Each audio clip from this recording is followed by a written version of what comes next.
Attention! The following video is totally going to kick ass. If you enjoy any other end or have a large, please click the sub and like button down below. Enjoy. I love you, Chris. God No damn it, homo. Swagmaster, shut the fuck up.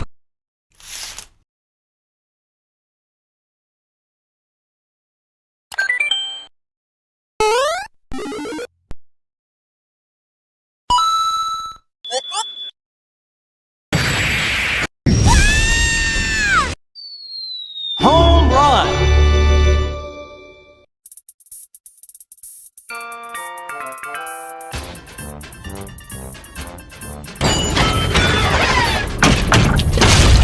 I have waited a long time for this.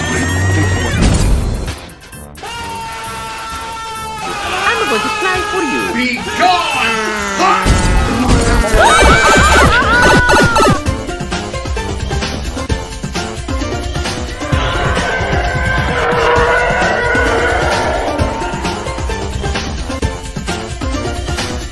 I'll crush you!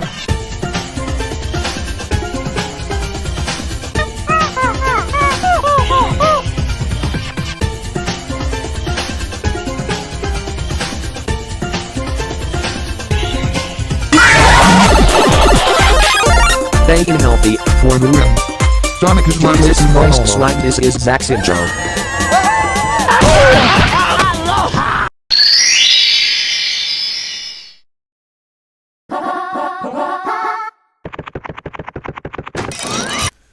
Hey YouTube, SCH4 here. So today I'm going to be reacting to a film theory by Film Theorist. My first reaction video of this. Film theory: is Spiderman actually guilty of murder? Ooh, this is interesting. Yes, this is like from Spiderman No Way Home theory, and this is going to be a film theory. And yep. Anyways, make sure you watch the video very first, subscribe to the Film Theorist, and subscribe to me down below if you like my content. Without further ado, let's get started in 3, 2, 1, let's go. In No Way Home, Matt Murdock, aka Daredevil, says that he's able to get him to drop the murder charges on Peter Parker because he's a really good lawyer. But is he really? One word answer, no. In his Netflix series, he openly misses the opening statements for a murder case because he was busy palling around with Elektra. Oh yeah, and most of his clients wind up dead before their cases hit the courtroom. And all of this is without even mentioning the fact that his nighttime activities would definitely get him disbarred. So ouch. Let me ask this again. Was it plot armor that got Peter out of those murder charges so easily? Surprisingly, no. There's a reason the murder charges against Peter Parker were dropped so quickly, and it's not what you might expect. And it's certainly his age, not because of Matt Murdock. Sorry, buddy.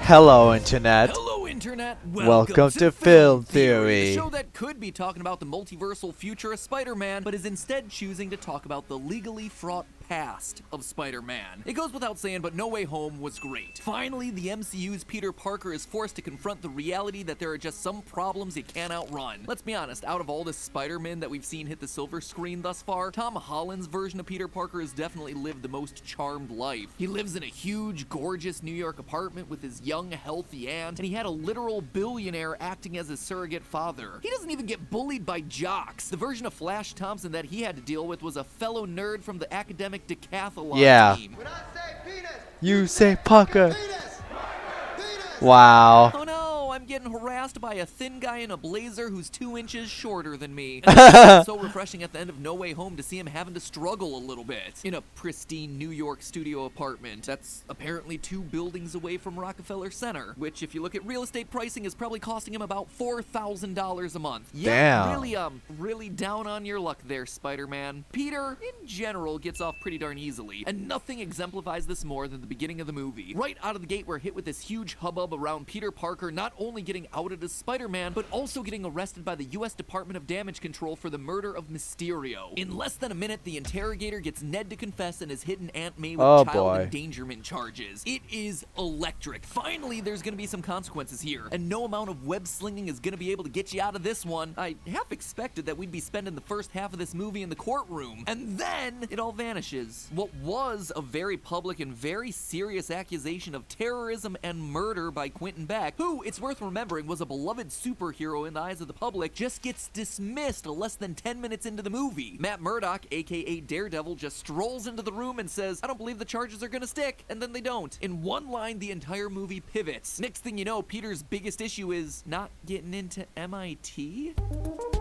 Oh, boo, Peter Parker, your life is so hard. Not only did he beat the rap, but it seems as if none of them had to go to court. But how? There was a videotaped accusation. There were confessions. There was physical evidence. To make all of that go away seems like quite the tall order, even if you do have the world's greatest lawyer at your side. So that's what I'm going to be talking about today. What happened? What would the legal case actually look like here? What would the consequences be? Could the world's greatest lawyer actually beat these charges so effortlessly? Or should the third installment of the Spider-Man Home trilogy have been named Spider-Man Home Arrest? Well, what I think I found is that Peter, unbeknownst to him, appears to have been caught in a bigger cover-up. But to understand how and why, let's look through the various charges that the movie presents us with, starting with Aunt May. Oh, the latest boy. of the charges go to Aunt May. The agent says to her, quote, "The boy was entrusted to you, and as his legal guardian, essentially his mother, you not only allowed him to endanger himself, but you actually encouraged it." So, would May actually face legal trouble? And if so, what would the consequences look like? Well, when it comes to the law, the first thing that we have to figure out is what laws actually apply. Not all places have the same laws, and they all tend to apply them differently. So we have to figure out who has jurisdiction in this case. In other words, which entity is the one with the right to prosecute. Even though the end of Far From Home took place in London, May's alleged crimes would have been primarily happening in New York. As such, that means we'll be looking into New York's penal law 260.10.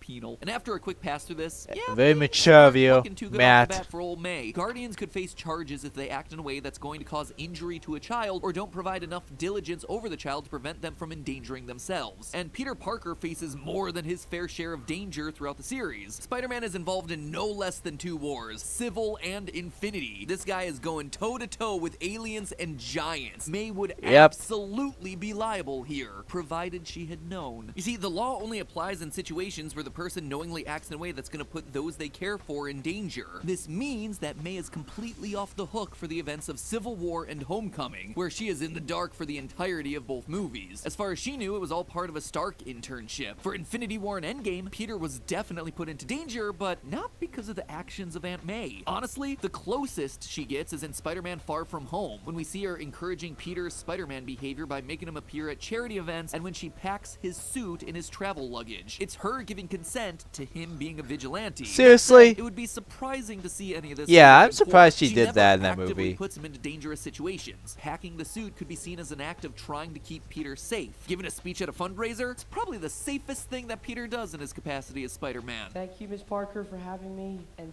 thank you guys for having me. As long as you don't get physical pain from cringing. Tony Stark, on the other hand, would have been totally guilty had those charges been brought against him. In Civil War, we see him knowingly lie to Aunt May. Who else knows? Anybody? Nobody. Not even your unusually attractive aunt? No. He Ooh, brings wow. a teenager without a passport to Germany. You got a passport?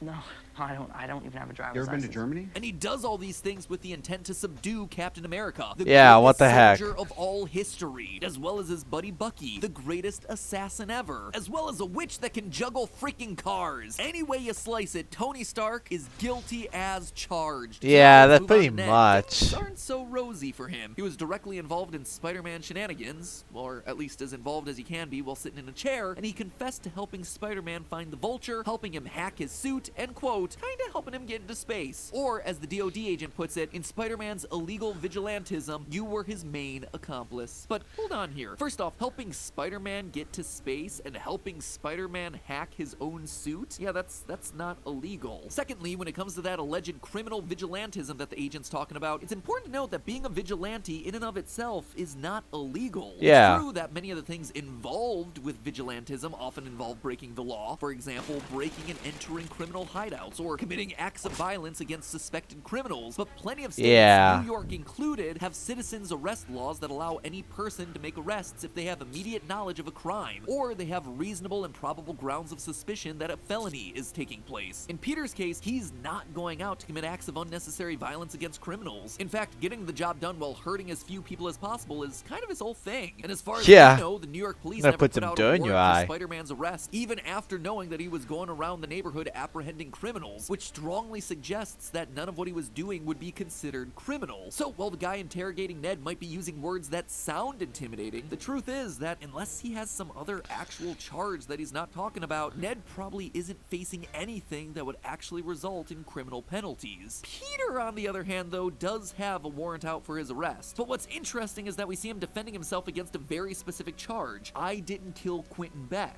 That's worth calling out here because if we look at what Peter was framed for in the previous film, we'd expect him to be facing much more serious charges. He has an Army weaponized drone, Stark Technology. Are you sure you want to commence the drone attack?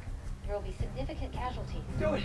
Execute them all! Mysterio not only framed Peter Parker for his own murder, but for the drone attack at Tower Bridge. While we don't see anyone killed on screen, we do see a bunch of people fleeing from the drones as the Queen's Guard battles them. Not to mention the millions of dollars in damage that's being done to Tower Bridge and all the vehicles on it. Those are pretty serious crimes to add to the rap sheet. So is this the conclusive proof that Spider-Man was responsible for the brutal murder of Mysterio? Based on the evidence presented, would Spider-Man need to go to trial? And once there, would he be found guilty? Well, the answers to those questions are no and no. Matt Murdock is probably right. Those charges won't stick, and you don't need to be a really good lawyer with excellent reflexes to make them go away either. Now, the crimes Peter has to defend against occurred in London, so technically British law enforcement would be in charge, but honestly, we don't even need to get that complicated to see how this case is gonna go. First and foremost, it's pretty clear that Mysterio's video is the only real piece of evidence here for any and all charges. There were no witnesses on the bridge, and as Peter rightly calls out in the movie, he didn't kill Quentin Beck, the drones did. The drones were also the things causing damage to Tower Bridge, so it really comes down to a question of who was in control of the drones. If the drones keep an audio log, well, then Peter is immediately in the clear. Turn off the drones! But we're gonna assume that that's not the case, which means that the video is really the only piece of evidence that we have to go on. Yeah. Right off the bat, it's highly likely that the video would get exposed as doctored. Forensic experts are people responsible for identifying, analyzing, and reconstructing any evidence that's going to be used in a trial. And they come in all sorts of different varieties. Everything from crime scene analysis Detective to digital or Pikachu. computer forensics. But here, we'd be looking for video forensics experts. Something that a video forensics expert might do, for instance, is look for inconsistencies in the lighting or shadows. Stuff that a normal viewer might not see, but suggests that the video's been doctored. This is something that's actually becoming more and more important in courtrooms as deepfake videos become better and more prevalent. But with Mysterio's video, this one is actually pretty easy to debunk. They'd be able to immediately tell based on ambient noise that the audio had been edited to pull Edith and Peter lines from two separate moments in time, thereby getting the evidence and thus the charges completely thrown out. But okay, let's assume that they can't immediately tell that the video's fake. Is there still a case here? Well, again, no. Look at the video. Peter's face isn't seen on camera. All we see are just some spider legs. That's not conclusive and likely would not hold up in court. All we have to go off of is Mysterio identifying the individual attacking him as being Peter Parker. Now, this one is actually interesting. Normally, something like this would be dismissed as hearsay, an out-of-court statement that's offered to prove the truth of whatever it asserts. It's Peter because the accuser says it's Peter. That's not evidence, that's just an accusation. But here, Mysterio actually benefits from an interesting loophole. Statements made by someone who's dying are allowed to stay in as evidence. So his accusation of Peter would be kept, but that doesn't necessarily mean hearsay ends here. To get a video like this admitted into evidence, it needs to be authenticated. There needs to be a way to prove that it is what it claims to be. Basically, there needs to be a witness to say, yep, this one's mine, I filmed it. If there's no witness present who can be cross-examined about the evidence, then an attorney can argue that the substance of the photo or video is hearsay, thus getting it dismissed. And considering that the only two people there on the bridge were Mysterio and Peter, the video would never make it to court, meaning that all charges are dropped. In short, for as unbelievable as it was to see the charges go away that quickly in No Way Home, it's not actually that far-fetched. There was nothing truly holding up the case, not even the accusers. And you see, this is the weird little conspiracy that I think I found. So this whole investigation was put on not by the police department or the FBI, but rather by the Department of Damage Control, which, let me just be clear, is not a real thing. It's a fictional organization that exists within the Marvel universe. Yeah, Damage Control. Spider-Man Homecoming started with Adrian Toombs deciding to become the Vulture after his salvage company got put out of business? Well, the reason that the Vulture had to turn to a life of crime was... A joint venture between Stark Industries and the federal government, the Department of Damage Control, will oversee the collection and storage of alien and other exotic a materials. Stark Industry joint venture with the government. One that, I might add, started as exotic waste removal, but in No Way Home allegedly does law enforcement? I don't know, it sounds awfully suspicious.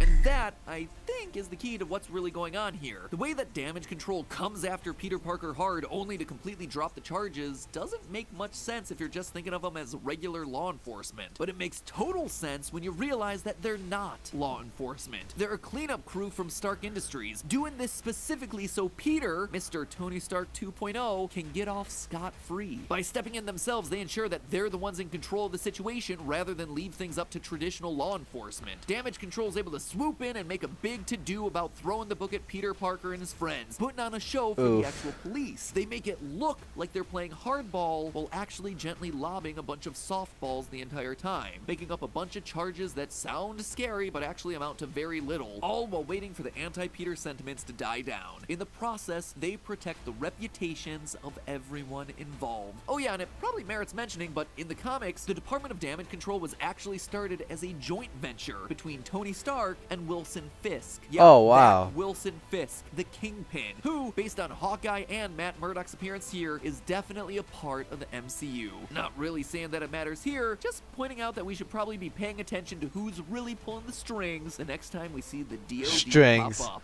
But hey, that's just a theory. A conspiracy theory about the Marvel Cinematic Universe. No, film Meaning theory. A film theory. Yep. And cut.